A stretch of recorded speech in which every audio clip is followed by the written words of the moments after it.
Hello and welcome back to this lecture series on aluminum based alloys and metal matrix composites.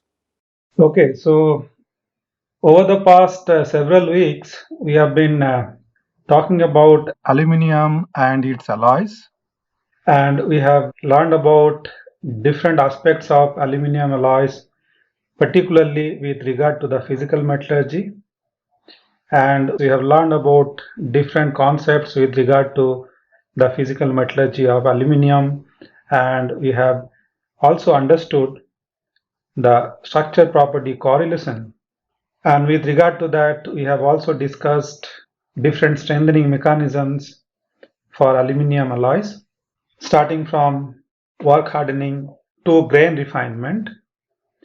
So all this we have discussed in past several classes.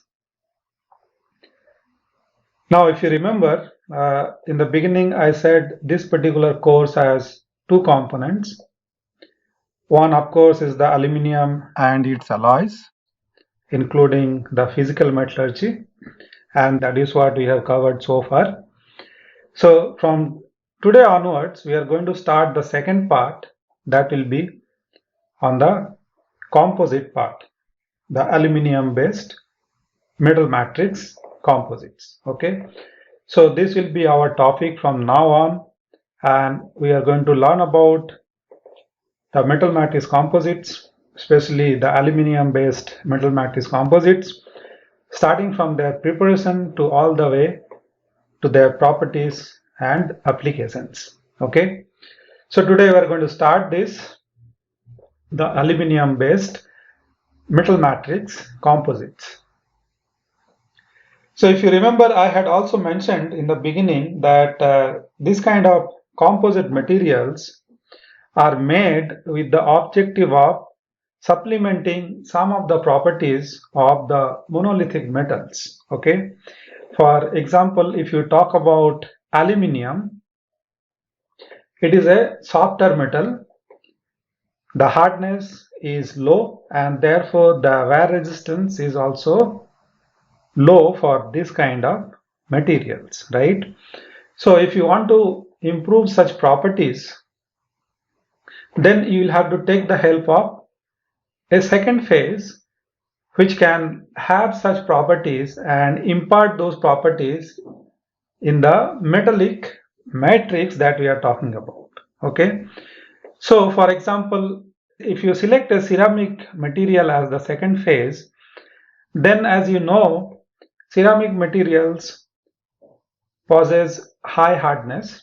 Okay, and therefore if you could incorporate a ceramic material into the metallic matrix, then you can expect to improve the hardness of the metal. Okay, and that is how you can combine the properties of two different materials into one single material, and that is what is called as a composite material. Okay, so when you combine two or more materials together, which also gives rise to new set of properties that both the constituent materials cannot have individually, that's when we call that a composite. Okay, so if you want to define a composite, this is how it can be defined technically. The term composite broadly refers to a material system which is composed of a discrete phase known as reinforcement, distributed in a continuous phase that is known as the matrix, and which derives combination of properties not attainable by the constituents individually. Okay, so this is what I was mentioning, that it will combine the properties of two or more materials, and these combined properties cannot be achieved in the individual constituents of the composite. Okay, so that is the biggest advantage that you get out of composite materials. It can combine properties and supplement many of the properties which may be needed in a particular application.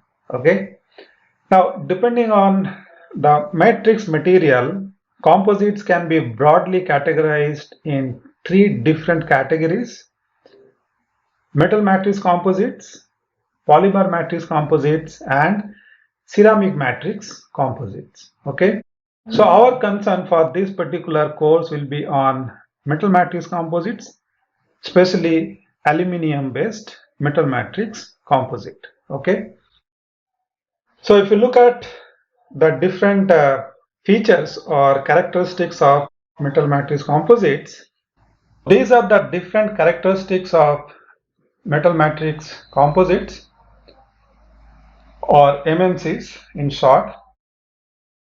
MMCs combine properties of metals such as ductility and toughness with those of ceramic such as high strength and stiffness and also high hardness. Okay, they possess high specific strength and modulus, low thermal expansion, and high wear resistance.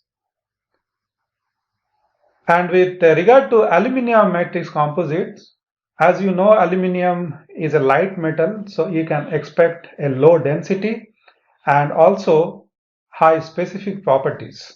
Okay, if the density is low, then the specific properties, that is any property normalized by the density, will be high.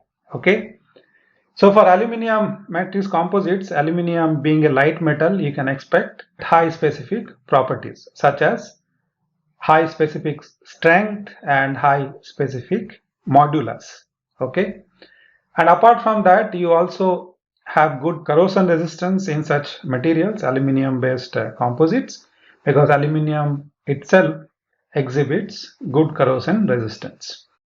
And the other advantage that you have for this kind of aluminium based composite materials is the abundance of aluminium. So therefore, availability of the raw material is not a concern for making such composite materials. Okay, so we are going to talk about all the details of aluminium based metal matrix composites, as I said in the beginning, starting from the processing of such materials and going all the way to their properties. Okay, so there are various methods available for processing metal matrix composites, including the aluminium based MMCs, and the processing routes can be divided into various categories depending on the state in which it is processed. Okay, such as liquid state processing, solid state processing, and vapor state processing. In liquid state processing, you have these methods: star casting, melt infiltration, and spray deposition. In solid state, you have powder metallurgy, diffusion bonding, and high energy, high rate process. And in vapor state, you have all those vapor deposition processes such as chemical vapor deposition or CVD, physical vapor deposition or PVD, and then you have electron beam PVD. Okay, so we are going to talk about all this one by one and see the details of these processes as to what are the raw materials and how it is done to come up with a metal matrix composite.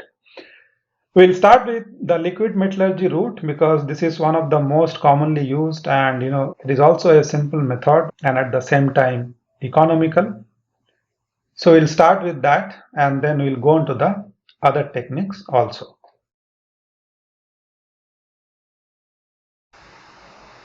So one of the simplest methods that you have in the liquid metallurgy route is this one,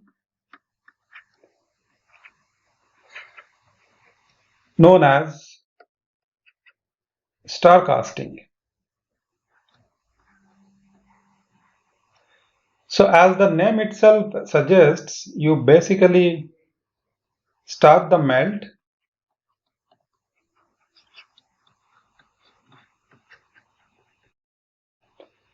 and add the second phase reinforcement into the molten metal when it is being agitated. Okay.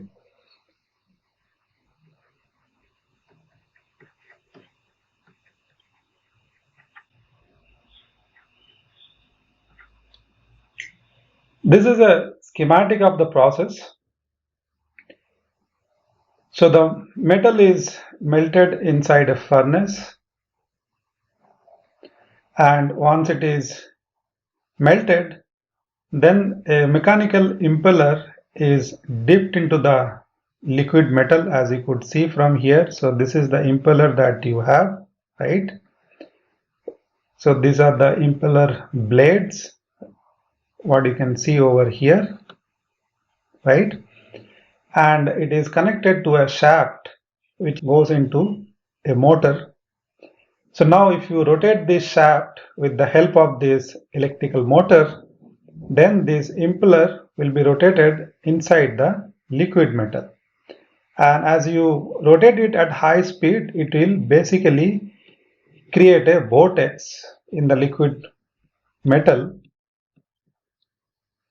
and will agitate the liquid metal. Okay, this is something that we have seen before while talking about the grain refinement by stirring and vibration. So this vortex which is created is actually helpful for incorporating the reinforcement.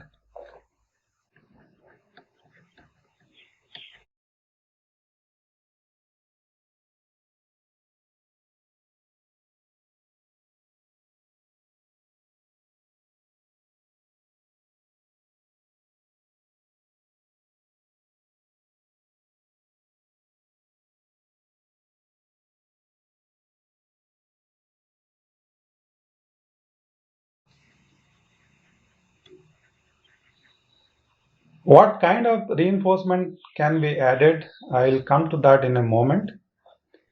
So let's say you are adding ceramic particles as the reinforcement.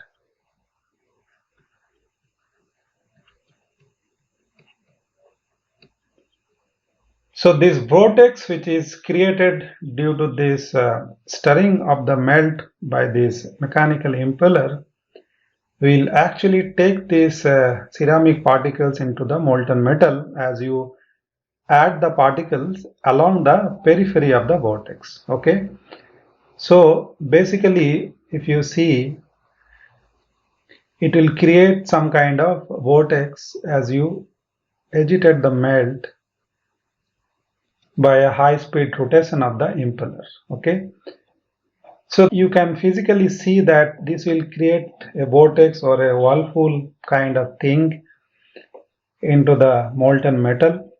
So now if you slowly add the particles along this periphery of the vortex,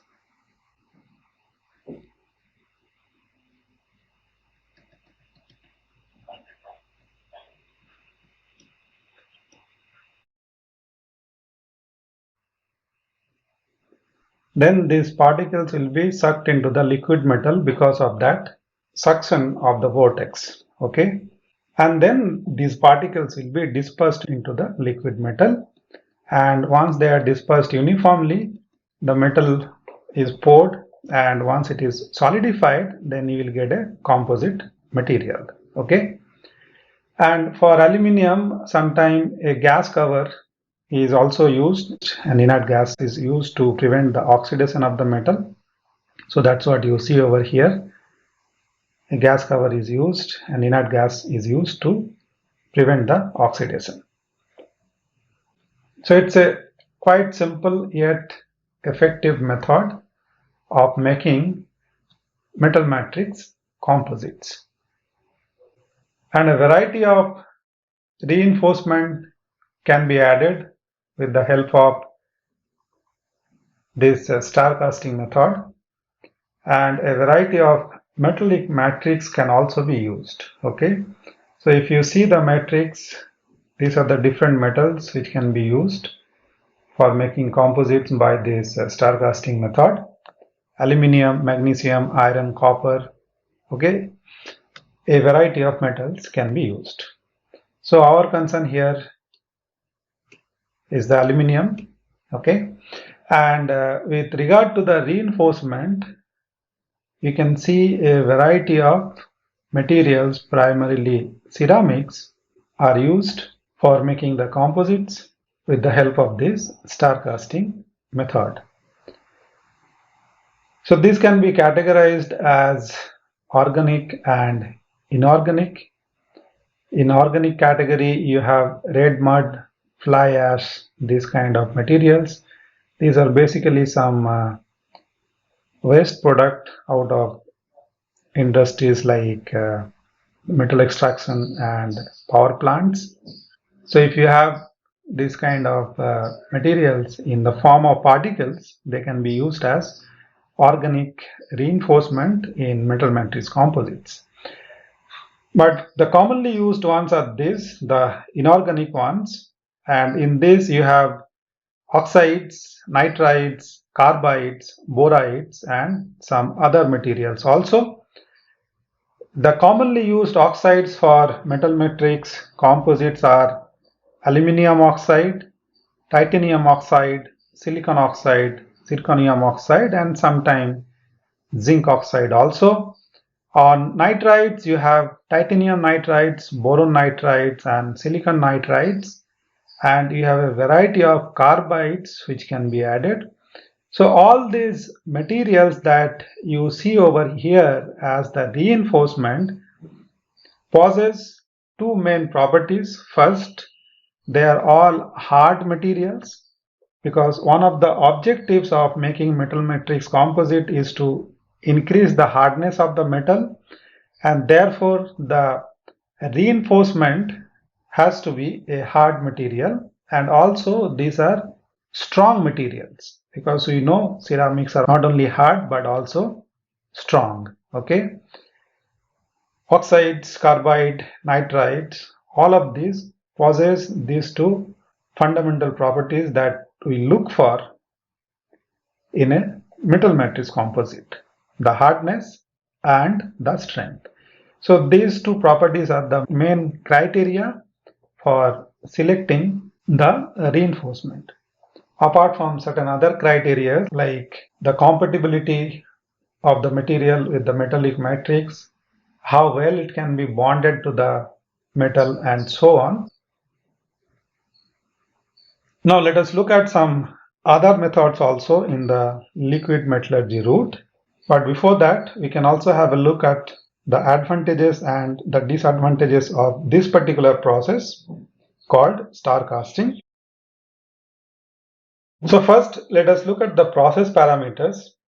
A number of process parameters have to be controlled in this particular technique in order to get a quality composite material without defects. So the main process parameters are the temperature, both the melt temperature as well as the pouring temperature, the stirring speed, and also the dipping length of the impeller. At what depth the impeller has been inserted into the material, up to what depth it has been inserted, that is also going to have some effect on the vortex which is created by the rotation. Okay. So apart from the stirring speed, the dipping length of the impeller will also have some effect on this star casting process. And then the impeller design itself will also affect the process in terms of how well the vortex can be created. So by changing the design of the impeller, you can actually modify the process in terms of the ease of creating the vortex or creating a better condition in the liquid metal for the incorporation of the ceramic particles. Okay. And apart from that, the particle addition method also has to be considered, because how well the particles are added, that will decide how well they will be dispersed into the metal. Okay, so these are the main process parameters. Mainly you will have to look at the temperature, the processing temperature, and the stirring speed of the impeller. So for every material you may have to optimize these parameters. So the advantage of this process is that it is a simple and a cost-effective method. In fact, this is one of the most economical method of making metal matrix composites on a large industrial scale. Okay, but the disadvantages are a number of parameters have to be controlled, as I said before, and if the particles are not added properly or if the process parameters are not controlled properly, then chances are that these particles will be rejected.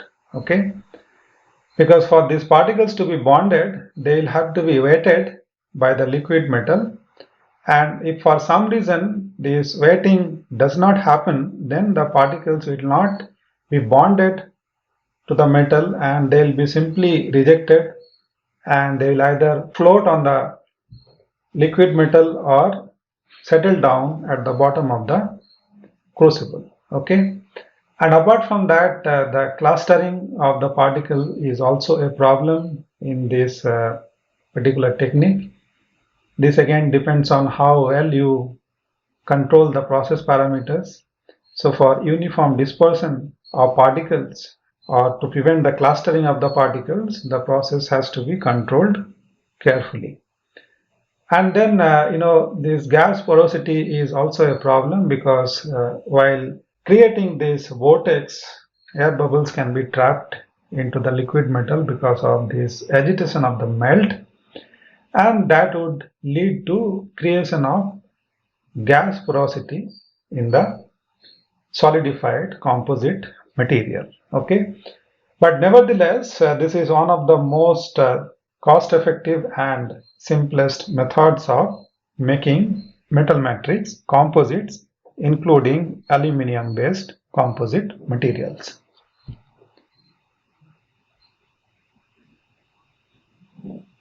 So these are some of the impeller designs that you can see over here. As I was mentioning, the impeller design might also have some effect on the process. So these are different types of impeller design that you can see over here, such as a 3-blade propeller, 4-blade, 2-blade, or other kind of geometries. These would depend on what you want to do, what kind of material you have, and so on. So different types of impeller designs are available. So now let us see the other methods also in this liquid metallurgy route of making metal matrix composites. So in the liquid metallurgy route, we have another technique called melt infiltration.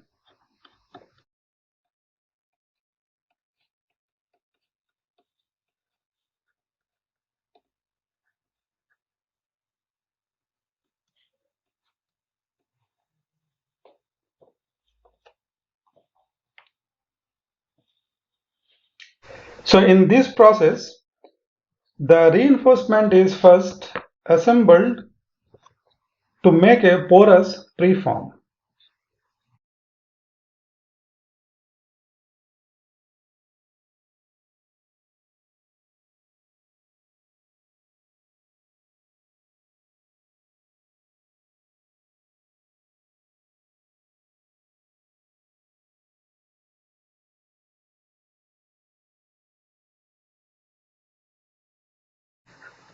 And once you make this preform, it is infiltrated by the liquid metal so that all the pores will be filled by the liquid metal, and as you solidify it, it will give rise to a solid composite. Okay, because now the metal will surround the reinforcement phase as it is solidified and give rise to a composite.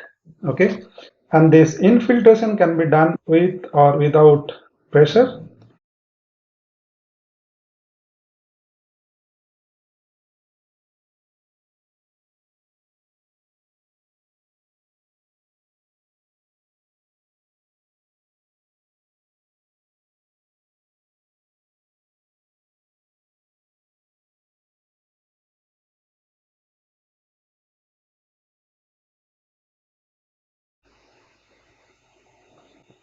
So when it is done without pressure, it is basically the capillary force that is being utilized.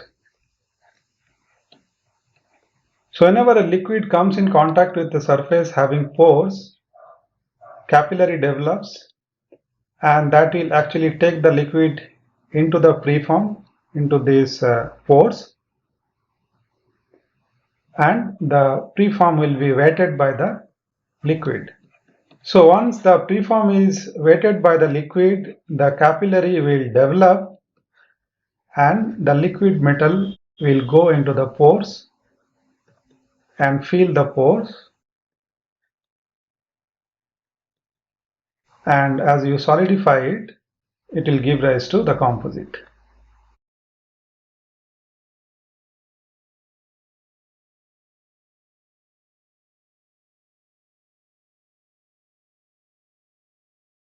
Pressure can also be applied. For example, you can utilize hydraulic pressure to inject the liquid metal into the preform.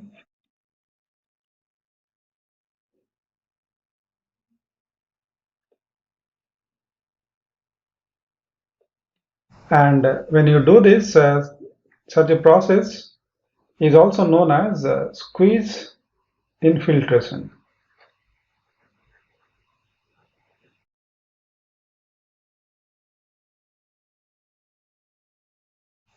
Which indicates that the liquid is being squeezed or infiltrated into the preform by application of external pressure. But in any case, weighting of the solid by the liquid is crucial, and therefore the composition of the metal will play a role in this case, because how well the solid surface will be weighted by the liquid, that would depend on the composition of the liquid, okay, or the composition of the matrix material that we are using here, okay. So this has to be also considered when you make composites by the melt infiltration process. So let us quickly look at the advantages and the limitations of this process as well. Advantages are: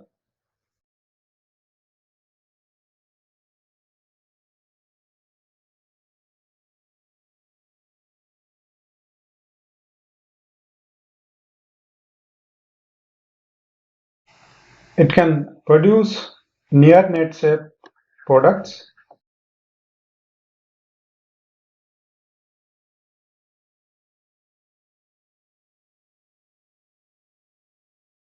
with selective reinforcement,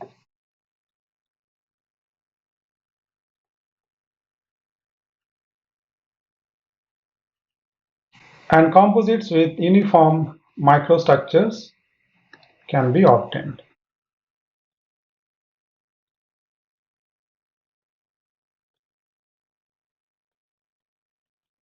The major limitation of this process is the fact that the reinforcement has to be assembled in a self-supporting structure.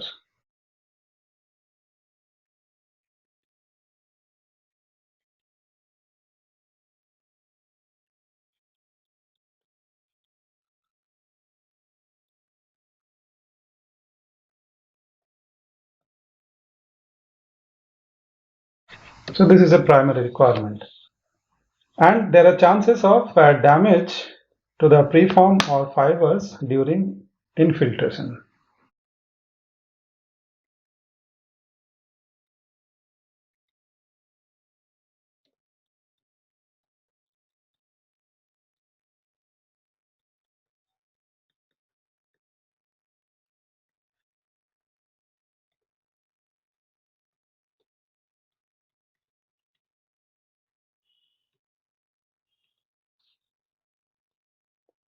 Which will lead to deterioration of the mechanical properties.